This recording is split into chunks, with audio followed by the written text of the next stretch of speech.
Okay, so last lesson GA, ang topic natin is keyword quality score at saka ad rank, no? Paano natin i-optimize yung keywords natin? Ngayon naman, ang next topic natin is paano mo naman i-optimize or paano mo babasahin yung data nung campaign mo? Campaign level na tayo. Previous lesson is keyword level tayo. Ngayon, campaign level, kung meron akong tatlong campaign dito, so naka-blur, no? Naka-blur yung mga campaign kasi new client na ino-optimize namin yung ads niya. So, kung o-audit natin to, since ino-audit ko tong campaign na to, no, ino-audit ko tong campaign na to, paano ko siya babasahin yung data? Daming data. paano ko Oo to nga, oo nga. babasahin? Di ba? Oo nga. Tama, tama, Alam ko tama. medyo blurred sa inyo sobrang daming data. Pero lalakihan natin ng konti yung screen para makita ninyo ano yung mga data. And isa-isa papuntahan natin. So, first column is campaign name. Kahit ano lang yan, kahit anong campaign. Pero kami sa IT Creed, no, meron kaming certain naming convention. So, nilalagay namin anong type of campaign, kung search ba yan, ano yung theme ng campaign. For example, yung theme ng campaign, relate natin sa Mdantes is about guitar lessons. So, lalagay guitar lesson. Ano yung goal ng campaign? If it is awareness, lalagay namin awareness. Pagka yung campaign nakuha namin, may iba nang nag-manage. No? Nilalagyan namin ng year. Kung kailan namin siya binanage, tsaka month. Para alam namin. Especially pag sa mga high-budget campaign. So yun. Tapos, desktop ba? Top of funnel ba? May certain naming convention kami. Para unang tingin ko pa lang sa campaign, pag pumasok ako, alam ko na, okay, so, ito pala yung campaign na yun. Tsaka, for example, nakita ko sa campaign nakalagay awareness. Nakita ko nakalagay BOF, MOF. Ibig sabihin nun is, sa awareness, hindi ko titingnan nakailang conversion siya. Titingnan ko lang gaano kataas yung cost per click niya at saka gaano kadami yung traffic kasi awareness lang yun. Pero pag nakita ko MOF siya at saka BOF, ang titingnan ko doon is gaano kadaming conversion ang na-generate nito. Kasi ang MOF at BOF, supposedly, ang purpose nun kaya sila MOF is to deliver the result. Sila yung responsible sa pag-deliver ng result. Si awareness, siya yung responsible sa pag-deliver ng traffic.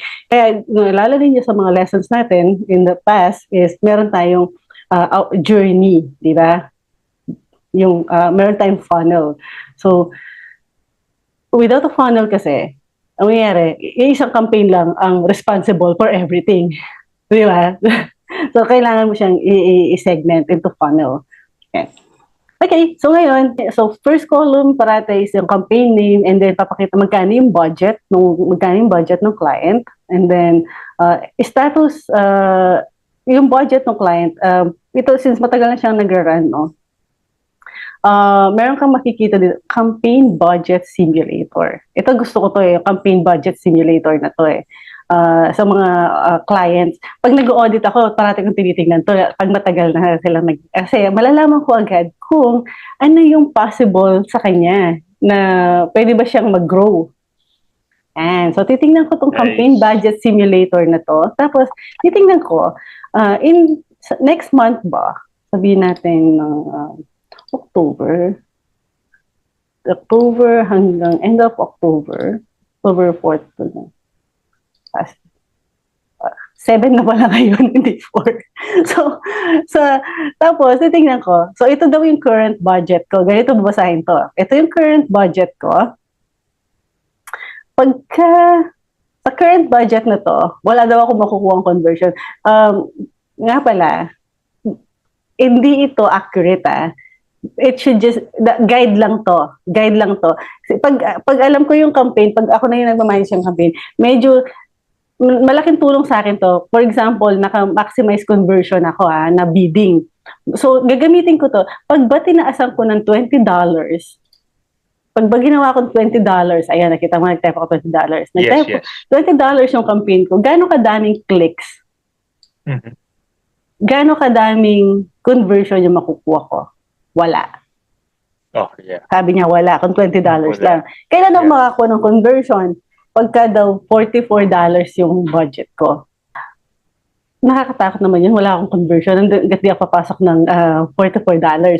So, ibig sabihin nun, according sa data na meron si Google sa campaign mo, since in-audit ko to, ibig sabihin, medyo madaming optimization ang gagawin ko dito para lang sa $15 per day niya, makakuha siya ng conversion.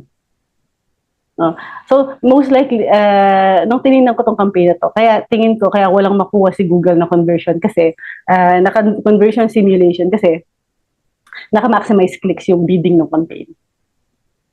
So, pero kung gusto ko lang malaman kung gaano kadaming click ba ang makukuha ko for $15, makakakuha daw ako ng 74 clicks. And so, ganito kadaming impression, ito yung minimum bid requirements ko. $6. So, ibig sabihin, mahal yung mga keywords na meron siya. Kaya $6. It's a signal na mahal yung keywords nila. So, kailangan ko ng variation ng medyo mahal at saka murang keywords. Baka ganun yung gagawin ko. Based sa data na binabasa ko, ha? Para maging enough na yung $15 para makakuha siya ng conversion. Kasi ibig sabihin nito, kung $6, $15 lang, so tatlong click lang ang makukuha niya everyday. Kasi $18 na to, or more than $18 na, di ba? Sa $15 lang yung per day niya. So, it makes sense na wala siyang makukuha conversion. Ibig ba sabihin, for every 3 clicks, nakakuha siya ng isa. Malabo yun. So, malabo. Pero, kung titingnan ko yung keywords niya yan, pwede kong i-analyze yung keywords niya para bumaba yung minimum bid limit requirements niya para magkaroon ako ng possibility for conversion. So, ganun ko ginagamit yung budget simulator. Especially pag pag yung bidding namin is maximize conversion or maximize conversion with target CPA. Yan. Kasi makikita namin, pag in-up namin ng konti yung budget, ano kadaming conversion ng madadagdag. So ito, napaka-useful nito. Tapos ito, kita mo, wala siyang campaign bid simulator. Ibig sabihin, wala pang enough data si Google sa kanya. So, kaya super baba ng budget niya. Yan. Tapos meron pa siyang limited yung status. So status, importante ito. Pag eligible, everything is good. Pag nakita mo to, limited by policy. So kailangan mong pumasok sa loob ng campaign na to para makita mo ano yung nagko-cost nito. Kasi pag limited by policy, ibig sabihin, hindi parating lumilitaw yung ads mo. So, dalawa yung pwede mong gawin. Either fix mo yon kung alam mo siyang i-fix. Ngayon, pwede mo siyang i-appeal. Or punta ka dun sa asset group para makita mo ano yung problem.